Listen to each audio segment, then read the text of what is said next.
Mumpung kemarin kita jalan-jalan ke Borobudur, jadi sekalian aja di videoin dokumentasi buat kenang-kenangan di upload ke YouTube.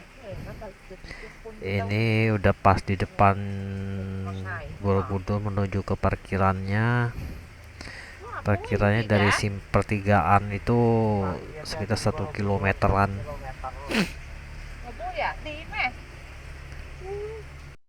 Ini sih Pak, parkir. Nanti sana, turun ke bawah nanti ada jalur pejalan kaki ke tempat tiket. Oh iya, oke. Ya, makasih ya Pak.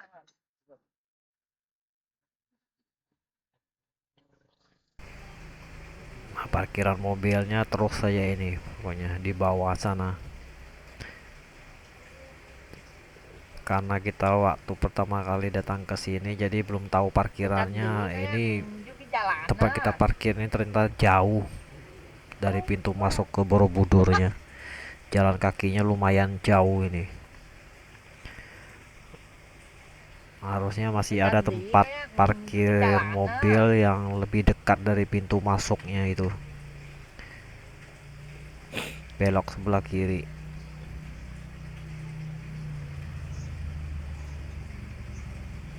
Nah, saya parkirnya di sini.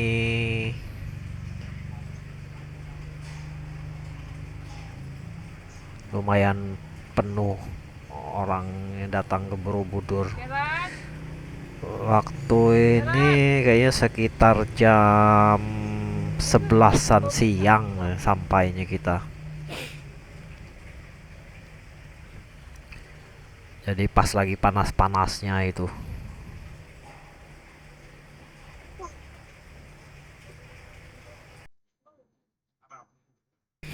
Dari parkiran, nah ini jalannya menuju ke Borobudur pintu masuknya. Ini melewatin beberapa pedagang pakaian sama topi. Nah ini terus saja tempat beli tiketnya.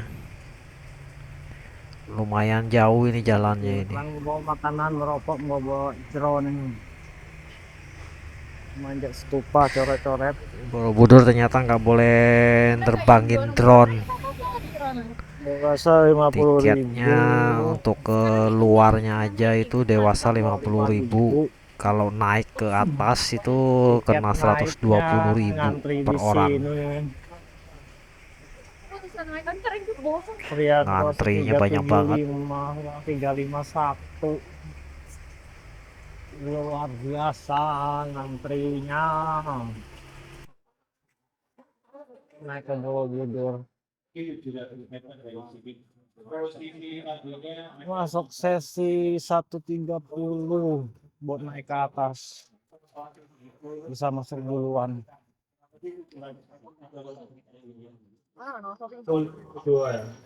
Masih mengantri.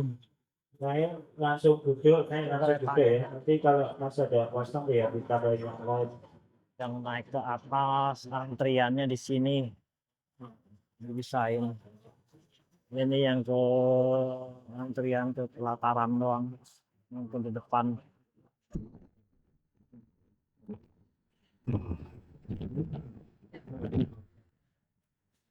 Di sini berhentinya lewat satu kali. Di sini naik jalan kaki ke candinya. Lumayan jauh juga.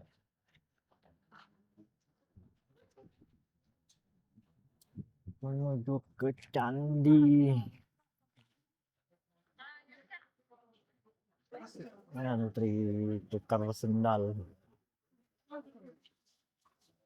Gua tunggu guide-nya.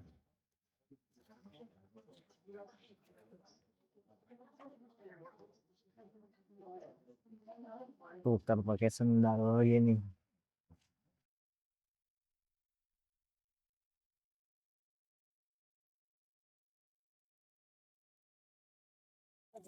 Ya, sambil foto-foto, kita banyak akhirnya ya sampai sini ya. Oke deh. Kita akan naik tangga 61 dulu. Nah, terus di candinya ada 80. itu exercise ya. Nanti naiknya lantai 9, lantai 8, kan lantai 9 ditutup untuk ya ada apa-apa. Itu arca atau patung Buddha di Borobudur. Jumlahnya ada 505 total. 504 ada di Borobudur. Kebanyakan kepalanya hilang. Dicuri untuk uang. Harganya $1 juta kalau di pasar gelap. Mas dan Mbak bisa kaya kalau punya 1 juta. Jadilah teman saya enggak apa-apa. Guyon ya. Nah, ini pohon-pohon yang dipajang di sini lebih banyak itu yang khusus untuk orang Buddha adalah pohon bodhi. Dengan pohon bodhi, nah, pohonnya itu pohon Buddha, ceritanya pohon Buddha. Lihat Siddhartha waktu dilahirkan itu di bawah pohon. Nanti ada relate-nya, kalau ingin tengok saya ceritakan. Pasti nanti akan terkejut. Ya. Ini nanti Bapak Ibu yang akan ditemui di lantai 7 sampai 9. Namanya stupa kalau bisa. Ini ilustrasi, nanti ada yang lebih besar lagi dengan awan full penuh. Ini Gunung Merapi dan Merbabu sebelah timur. Ilustrasinya itu. Nah, lingkungan Borobudur itu sebelah barat ada Sumbing Sindoro, kenal Dieng. Nah, ini tempatnya. Kalau sebelah timur ada Merapi Merbabu. Sebelah utara ada Bukit Tidar. Siapa tahu yang muda-muda saya doakan beruntung bisa join, gabung dengan ada Akmil loh Magelang ini, Akademi Militer. Siapa tahu gabungnya sambil saya. Ya, ada Taruna di situ, siapa tahu Bukit Tidar. Itu pakunya Pulau Jawa kalau lagi cerita. Ya. Sebelah selatan, ya Bapak ya, 2 menit lagi ya Bapak Ibu. Sebelah selatan itu ada pegunungan Menoreh. Nah, dari awal Menoreh itu, ceritanya itulah legenda Gunadharma, arsitek Borobudur. Ceritanya yang membangun Candi Borobudur itu, anak-anak muda seperti mas-mas di sini, dulu pernah ke negeri Thailand, sekarang kalau dulu Siam, belajar Buddha. Tapi Samaratungga itu lama di India. Setelah itu belajar Buddha, akhirnya balik lagi ke sini membangun candi. Di India tidak punya batu untuk dibuat karena tidak ada volcano, tidak ada gunung berapi. Nah, di sini kan tinggal mengambil dari Merapi gampang. Ceritanya setelah balik di sini, maka dia itu ingin membangun Candi Borobudur yang latar belakangnya harus sama dengan ini juga. Contohnya ada Himalaya. Nah, itu contoh sama dengan pegunungan Himalaya. Sebutkan Boro itu dari kata biara.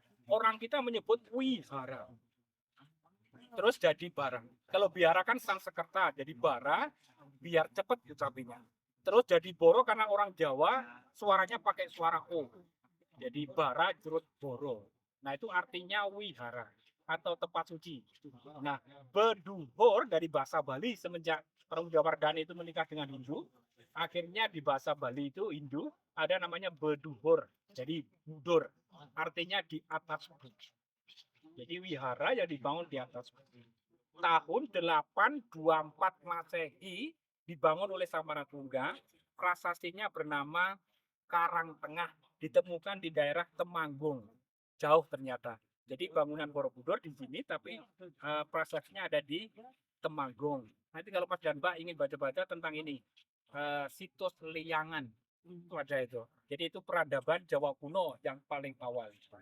Saya banyak ngomong ya.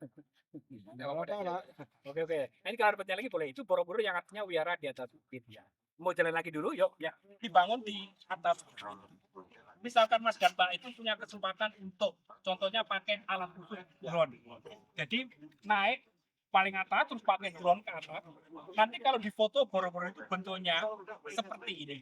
Lebih kenal namanya mandala. Mandala itu tempat suci yang punya 4 pintu masuk. Jadi kalau orang Buddha menyebut Borobudur itu dibangun di atas, tapi mengambang di atas air atau danau. Ceritanya seperti bunga teratai. Nah,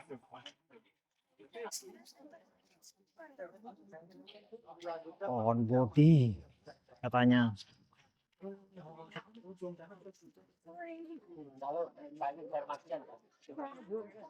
Tanah yang nomor 30. itu pernah meletus yang paling jatuh. Sebagian patung kepalanya hilang. Borobudur itu tertimbun abu dari Gunung Merapi. Merapi sini ya. Jaraknya 30 kilo Di guide kita. di tahun 2010. Nah, disebutkan bahwa Ramai orangnya. Oh, itu yang kedua itu tahun 80. Yang kedua. Oh, yang kedua. Jadi Borobudur itu Lingkungannya seperti ini. dicontohkan di sini satu aktivitas ngobrol. Ini ngobrol yang baik. Bapak Ibu punya putra putri ngobrol tentang mereka punya masa depan. Jadi diskusi yang baik. Pahalanya sebelah kanan itu Mas. Kita akan sebut laki-laki, mas-mas di sini adalah orang bijak, punya rambut di janggut. Simbolnya itu. Kalau perempuan punya tongkat kecil, namanya lonting. Ibu itu adalah guru. Karena berbuat ngobrol yang baik. Nah, ngobrol yang tidak baik seperti ini. Ya, ngobrol yang tidak baik adalah berbicara. Hukumannya adalah rupanya. Kalau Bapak Ibu nanti pindah ke sebelah sana, punya waktu 30 detik, saya ceritakan lebih bagus lagi. Kalau kita ini itu ceritanya ada keluarga kecil, terus ada kontrasepsi, terus ada hal-hal yang tidak baik. Cuman pekerjaan dokter kalau tempo dulu tidak pakai obat khusus, tidak pakai suntik dan sebagainya, tapi pakai pijat tradisional. Menyembuhkan sakit pakai pijat tradisional. Totok. Ya, Toto. Ini seperti jamu kalau minum. Badan kita kuat. Nah, ini nanti kalau yang muda-muda ingin membuat suatu keluarga, sudah ada dulu sejak abad ke-8, keluarga kecil. 2 anak cukup. KB, yes, sir. Cowok-cowok, oke. Saya tunjukkan yang paling penting di sini adalah wanita ini pegang bunga. Nah, bunga ini digunakan untuk alat kontrasepsi. Jadi wanita ini datang ke tempat ibu-ibu. Ibu-ibu, ini rupi dikit ya. Ada ini, ada pengumuman nih untuk kontrasepsi seperti ini. Pakai bunga dulu. Namanya Sri Gading kalau di tempat kita. Kalau di Latin namanya Netantes abortritis. Abortritis artinya aborto, abortion, abortis. No pregnant. Ini relim-relim di kaki tadi itu ada 160. Dibuka cuma sedikit saja. Namanya kaki tersembunyi. Yang masih disimpan 156 kurang lebih, itu beberapa diantaranya bercerita tentang Kama Sutra. Pintu masuk yang atas yang di lorong-lorong anak tangga itu, bagian atas itu sama dengan ini. Namanya Makara Kala. Jadi hubungannya dengan dewa waktu. Boleh saya berbagi ya. Kepala yang besar. Kira-kira ini apa ya? Lidah. Lidah betul sekali. Di kepala ada lidah. Mohon maaf ya Bapak Ibu. Jadi kalau semuanya akan naik ke atas lantai 8, lalu 42 meter tinggi. Semua lantai akan bentuk huruf M. Blok. Nanti dinding bisa lihat di belakang Mas itu ada seperti lubang bentuk ekor burung. Nah, yang lubang itu. Nah, itu ekor burung. Ada batunya di situ untuk nyambung. Nah, pintu gerbang atas ada bentuk huruf T. Batunya T. Kalau ceritanya ada pakai putih telur. Kalau ada plat timah ini atas bawah di dalam ini karena restorasi yang kedua. Jadi semuanya dibongkar. Waktu itu ada 28 negara anggota UNESCO. 7 juta itu yang saweran, yang 13 juta milik kita orang Indonesia. Zamannya Pak Harto itu. Nih saya ceritakan. Dulu ceritanya untuk yang putra putri Bapak itu agak sekali. Ini ceritanya tentang Siddhartha. The Life of Buddha, hidup Siddhartha, riwayat singkat. Yang ini cerita tentang anak muda namanya Sudana, ingin jadi Buddha. Dia mempunyai 30 guru, tapi semua guru tidak membuat dia puas. Akhirnya dia berpegangan pada pohon bodhi, dahan pohon bodhi begini. Nah, intinya di sini, waktu dia melahirkan, bayinya itu keluar lewat ketiak kanannya. Ceritanya itu. Setelah dilahirkan, bayinya punya nama Yoga, punya kekuatan supranatural. Setelah dilahirkan, bisa berjalan. Ya, dia berjalan selama 7 langkah. Tiap langkah dia berjalan, di tanah tumbuh bunga teratai. Ini ada 7, 1, 2, 3, 4, 5, 6, 7. Oke, menjadi monkey. Waktu para pemburu itu ingin cari buah di suatu hutan, mereka itu harus membunuh semua monkey. Nah, karena semuanya harus dibunuh, maka punya aktivitas pakai senjata macam-macam. Nah, dari ribuan monyet tadi ada satu raja kera, namanya Sugriwa kalau di Indo. Dia ingin menyelamatkan teman-temannya dengan cara di sini digambarkan di sini ada ini. Dia kan atau monyet selalu punya ekor yang pendek. Nah, tapi di sini secara ajaib dia tuh punya ekor yang bisa memanjang sebagai jembatan. Nah, untuk apa itu melarikan diri dari satu pohon ke pohon yang lain. Itu caranya apa itu untuk reinkarnasi. Jadi di sini digambarkan bahwa monyet tadi sampai jatuh ke tanah karena beban yang apa itu bawang, ratusan ribuan monyet kan mau melarikan diri, akhirnya dia tuh capek terus akhirnya jatuh ke tanah, dia meninggal. Ya, 5 atau 6 live tidak untuk agama, masing-masing agama, tapi kita lebih kepada kalau misalkan kita berbagi, karena oleh ayahnya jangan keluar istana walaupun sekali itu. Ataupun kalau punya rumah gede besar apa saja terpenuhi, tidak boleh keluar kan seperti di bencana. Akhirnya Siddhartha itu keluar istana. Takut karena keluar istana itu melihat, belum pernah melihat ini contohnya, belum pernah melihat orang minta-minta yang itu. Yang kedua melihat orang sakit, belum pernah dia, semuanya kebutuhan terpenuhi dalam istana apa saja. Yang ketiga melihat orang mana, nah yang keempat itu melihat orang suci. Gambarannya kalau kita melihat orang suci di setiap agama, maka kalau dilihat kayaknya kok tidak 3 hal. Contohnya orang suci kok tidak takut mati. Kalau dilihat orang suci tidak makan minum banyak kok tetap badannya seger. Orang suci kok kalau dilihat tidak punya BMW, Mercedes, tidak mau minta-minta seperti itu. Jadi Buddha itu kuncinya cuma satu. Ya naik boleh, nggak apa-apa silakan. Ya ya, ini ketemu di atas ya.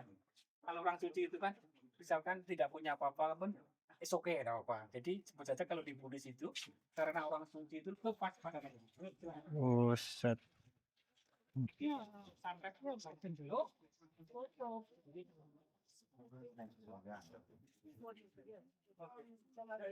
Wanna go round before we go? Kayaknya udah. Boleh dikatakan banyak, macam aja banyak itu yang.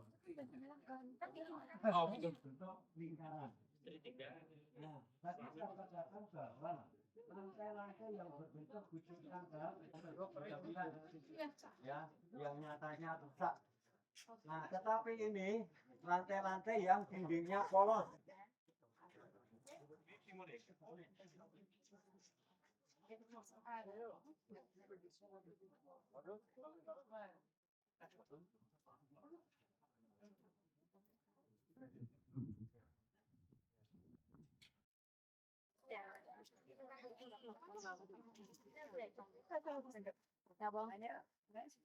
Di satu Ci. Awas ada orang itu Ci, Ci lah.